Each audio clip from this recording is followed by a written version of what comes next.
Ya, baik. Ini menarik. Kenapa istighfar? Kenapa bukan langsung tasbih, subhanallah, ya kan? Tahmid, alhamdulillah, Allahu akbar. Kenapa istighfar dimulai? Masih ingat teman-teman? Ya, kalau kita sambungkan ke awal tadi, idealnya dan seharusnya saat sholat itu kan terhubung dengan Allah kan? Saat sholat itu harusnya khusyuk kan? Terhubung dengan Allah. Nyambung kita. Tapi ada bagian-bagian dalam sholat yang kadang-kadang nggak terhubung dengan Allah. Bahkan dimulai dari takbir pun kadang-kadang sudah nggak nyambung. Ya tahu-tahu udah waladolin gitu kan. Padahal tadinya baru takbir tuh. Ya tahu-tahu baru sadar udah waladolin kan. Amin tuh ya. Nah, itu sesuatu yang kurang. Dan akan dilengkapi. Maka ketika akan melengkapi, adab pertama kita minta ampun dulu sama Allah. Seakan-akan kita mengatakan begini, ya Allah, ampuni hamba yang seharusnya tadi dalam sholat, ya, hamba bisa maksimal terhubung denganmu, tapi ada bagian-bagian tertentu yang kurang maksimal. Maka sebagai adab kita istighfar.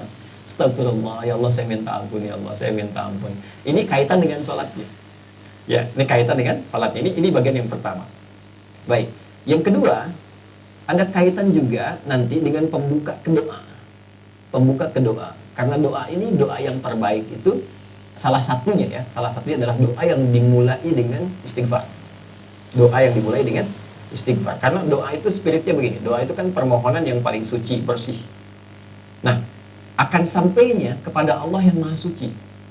Sedangkan sifat Allah dalam menerima doa disebutkan oleh Nabi, innallaha thayyibun la yaqbalu illa thayyiba. Allah itu maha baik, maha suci, tidak menerima kecuali yang baik-baik saja. Ya, maka permohonan yang baik itu akan sampai kepada Allah yang maha baik jika hatinya baik dan jika dirinya baik. Makanya ada orang-orang yang ketika bermohon kepada Allah, dicontohkan oleh Nabi, dulu ada orang-orang, Nabi, saya katakan langsung hadis Nabi saja ya. Qala Rasulullah sallallahu alaihi wasallam bima ma'na atau kama qala Rasulullah sallallahu alaihi wasallam, thumma dzakara rajula asy'atha aghbara yutilu as-safara, ya kan?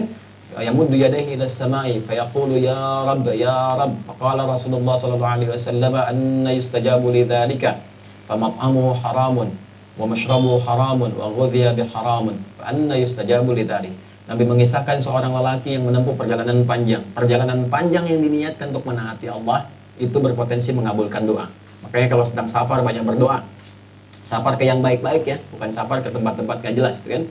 Kemudian setelah itu sampai di situ dia mengangkat tangannya. Orang yang mengangkat tangan untuk berdoa, kata Nabi, innallaha hayyun karibun.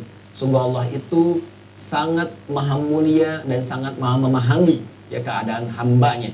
Ya, maka ketika hambanya mengangkat tangannya, sulit ya untuk tidak terkabul doanya. Cepat bagi Allah mengabulkan doa. Demikian terjemah bebasnya kurang lebih seperti itu. Kemudian dia berkata, ya Rabb, memohon dengan al-asma'ul husna. Al-asma'ul husna. Memohon dengan al-asma'ul husna mempercepat terkabul doa. Seperti Quran surah ke-17 Al-Isra di ayat 110. Qulil Allaha awil ar-Rahman ayyamma tad'u falahul asma'ul husna. Sebut nama Allah, sebut nama Ar-Rahman. Kalau mau spesifik, pilih salah satu nama di Al-Asmaul Husna sesuai dengan kebutuhan kita. Jadi dia melakukan 3 hal yang seharusnya mempercepat doanya 3 kali lebih cepat dari keadaan biasa. Tapi komen Nabi apa? Kata Nabi, anna yustajabu lidzalik. Bagaimana doanya bisa dijawab? Susah dijawabnya nih. Kenapa? Mat'amu haram, sumber makanannya haram. Kan masyrabu haram, sumber minumannya haram. Ya, kemudian juga malbasu haram, pakaiannya haram. Wa ghudhiya bi haramin, dan perangkat hidupnya haram. Anna yustajabu lidzalik. Jadi yang haram-haram yang bisa bersumber dari maksiat, dari kesalahan, itu menutup, kadang-kadang jadi hijab. Ya, semakin tinggi, semakin kuat pekerjaan haramnya, semakin tebal penutupnya. Ya, semakin tebal penutupnya. Tapi kalau haram-haram dosa-dosanya misalnya kecil-kecil, tipis tuh sekatnya. Ya, kalau tipis kan cahaya masih bisa tembus kan. Tapi kalau tebal kan mantul. Itu ilustrasinya begitu. Ya, sedangkan Allah kan pemilik cahaya, nurun ala nur. Ya, cahaya nggak bisa nyampe tuh kalau Allah berikan, nggak bisa tembus ke kita ya, karena hatinya bermaksiat. Maka untuk membuka itu dengan istighfar. Astagfirullah, astagfirullah, astagfirullah.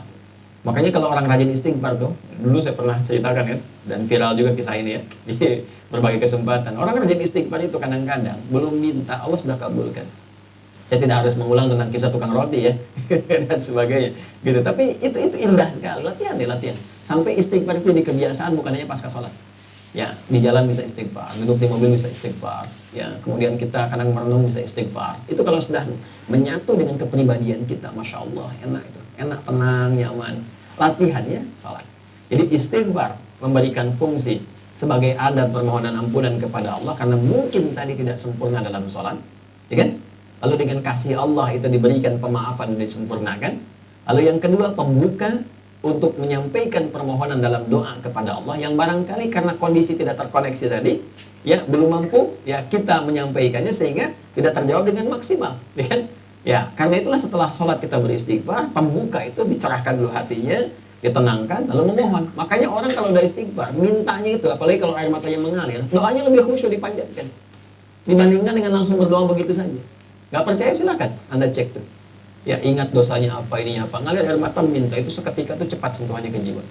Nah, karena itu nanti bab doanya terletaknya itu setelah itu. Setelah istighfar itu nanti ada doa pembuka dulu, ya. Karena itulah setelah Anda berdoa, ya kan? Setelah Anda istighfar, ya kita istighfar, astagfirullah, astagfirullah. Kalau mau dilengkapi silakan, astagfirullahaladzim, astagfirullahaladzim, astagfirullahaladzim. Kalau astagfirullah itu yang paling pendek ya. Memahaminya jangan begini. Nabi kan katakannya astagfirullah, jadi harus begitu, tidak. Hadis yang lain banyak juga, satukan ke situ, ini baru satu hadis. Ya, dan astagfirullah kalimatnya itu syarah hadisnya.